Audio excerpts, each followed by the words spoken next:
5 अप्रैल को क्रेमलिन में राष्ट्रीय सुरक्षा परिषद की बैठक हुई। इस बैठक में बहुत अहम फैसला लिया गया। ये इस वक्त की बड़ी खबर।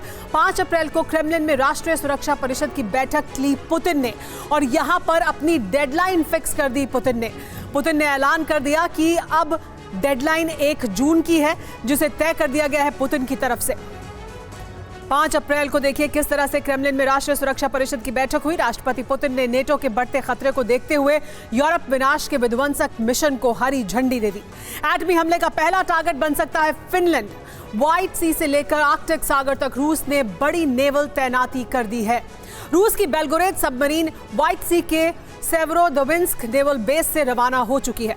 खबर यह है कि रूस की बेलगोरोद सबमरीन 1200 किलोमीटर दूर सेवरोमोस्क नेवल बेस पर रवाना हो चुकी है। लगभग 20 घंटे में यह सबमरीन सेवरोमोस्क नेवल बेस पहुंच जाएगी।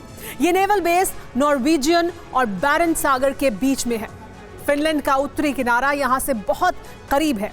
इस सबमरीन में न्यूक्लियर पोसाइडन भी मौजूद है, जिनसे फिनलैंड पर हमला किया जा सकता है। यानी फिनलैंड अब निशाने पर है। पुतिन ने यूरोप विजय की अंतिम तारीख भी तय कर दी है। क्या है पुतिन का एटमी टारगेट और क्या है विजय की डेडलाइन, देखिए ये रिपोर्ट। 4 अप्रैल को जब ब्रसेल्स में नेटो के मुख्यालय पर फिनलैंड का झंडा फहराया गया, तभी पुतिन ने रूस की सिक्योरिटी काउंसिल की आपात बैठक बुला ली। 5 अप्रैल को रूस की राष्ट्रीय सुरक्षा परिषद के सभी अधिकारी क्रेमलिन में मिले। इस बैठक में पुतिन ने 2 मिशन सेना के सामने रखे। पहला, फिनलैंड की ओर से बढ़ते नेटो के खतरे से निपटने की पुख्ता तैयारी और दूसरा, 2 महीने के भीतर यूक्रेन और फिनलैंड पर फाइनल जीत।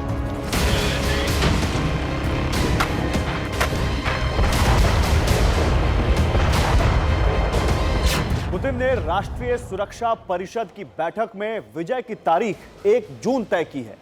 रूस के युद्ध रणनीतिकारों को यह आदेश दे दिया गया है कि जून के अंत तक यूक्रेन और फिनलैंड के देशों में रूसी फेडरेशन का झंडा लहराने वाला प्लान तैयार कर लिया जाए। यूक्रेन की ओर से बरसते बारूद को रोकने के साथ साथ पुतिन की रणनीति है फिनलैंड की ओर से बढ़ते खतरे को जड़ से मिटाना। पुतिन के ऑर्डर के बाद फिनलैंड के मोर्चे पर रूस की नौसेना की गतिविधि तेज हो गई है। यह है रूस के व्हाइट सी नेवल बेस की सैटेलाइट तस्वीर।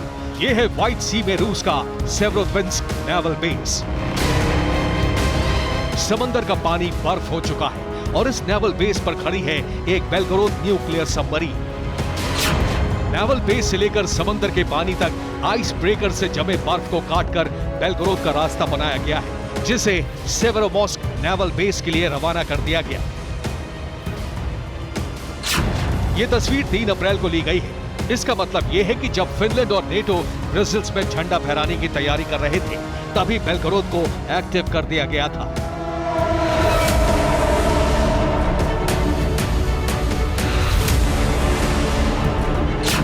बेलगोरोद को आर्कटिक सागर और बैरेंट सागर में तैनात किया जा रहा है। रूस का सेवरोमोस्क नेवल बेस फिनलैंड के पास है, यानी इस सबमरीन से फिनलैंड पर न्यूक्लियर अटैक का खतरा बढ़ गया है। रूस की न्यूक्लियर तैयारी 2 मोर्चे पर हो रही है।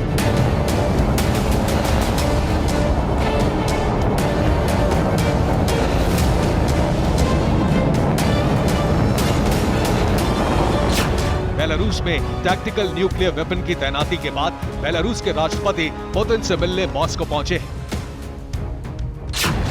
माना जा रहा है कि इस मुलाकात में एटमी हमले का बड़ा फैसला लिया गया है।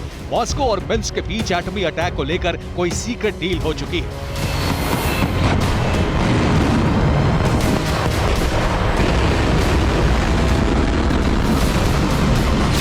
रूस की ओर से बढ़ते खतरे को फिनलैंड भी आंक चुका है। नेटो में शामिल होने के बाद से फिनलैंड ने भी रूसी बॉर्डर के पास अपनी सैन्य गतिविधि तेज कर दी। फिनलैंड की आर्टिलरी ब्रिगेड ने रूसी बॉर्डर के नजदीक ड्रिल शुरू कर दी है। MLRS से टारगेट को ध्वस्त करने की प्रैक्टिस की जा रही है। फिनलैंड रूस के खतरे को गंभीर मान रहा है और बड़ी सैन्य तैयारी शुरू कर दी है। यूरोप के रक्षा विशेषज्ञ मानते हैं कि फिनलैंड की सेनाएं यूरोप में सबसे ज्यादा कॉम्बैट रेडी मोड में है। फिनलैंड 80 साल पहले रूस को एक युद्ध में हरा चुका है और तब से लेकर अब तक फिनलैंड की सेना सबसे प्रोफेशनल सेना मानी जाती है। फिनलैंड भले ही छोटा सा देश हो, लेकिन सैन्य शक्ति के मामले में बड़ा माना जाता है। फिनलैंड के पास 2,80,000 रिजर्व सैनिक हैं। 21,000 नए सैनिकों को हर साल ट्रेनिंग दी जाती है। अनिवार्य सैनिक ट्रेनिंग के तहत फिनलैंड के 8,70,000 नागरिक ट्रेन हैं। फिनलैंड के पास 650 टैंक हैं। इनमें से 200 टैंक जर्मन मेड लेपर्ड हैं। फिनलैंड के पास 1500 से ज्यादा आर्टिलरी हथियार हैं। साथ ही 100 से ज्यादा रॉकेट लॉन्चर हैं। यानी आबादी में फिनलैंड भले ही यूक्रेन से कम हो, लेकिन उससे बड़ी सैन्य शक्ति है। और अब नेटो से जुड़ने के बाद उसके साथ 30 देशों की ताकत और जुड़ गई है। ऐसे में रूस ने फिनलैंड पर हमला किया तो विश्व युद्ध छिड़ना तय है।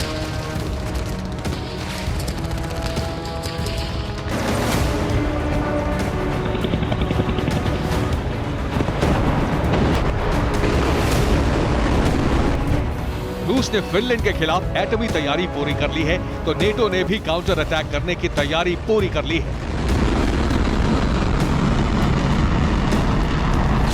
फिलहाल नेटो का पहला काउंटर अटैक प्लान है रूस को यूक्रेन के मोर्चे पर फंसा कर रखना। यूक्रेन को हथियारों की सप्लाई जारी है और अब नेटो विस्तार के प्लान में यूक्रेन भी शामिल हो चुका है।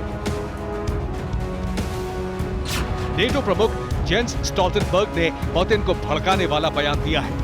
स्टोल्टनबर्ग ने कहा है कि यूक्रेन युद्ध में रूस की हार तय है। रूस की हार के बाद यूक्रेन भी नेटो का सदस्य बन जाएगा। रूस के विदेश मंत्री सर्गेई लावरोव ने कहा है कि अमेरिका यूक्रेन को लगातार हथियार सप्लाई कर रहा है और इसका मतलब है कि रूस अमेरिका के टकराव की आशंकाएं सबसे ऊंचे स्तर पर पहुंच रही है।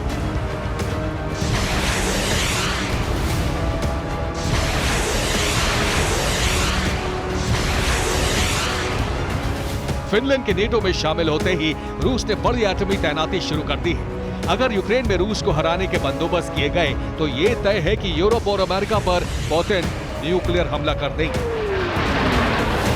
Bureau report, TV9 Bharatvarsh.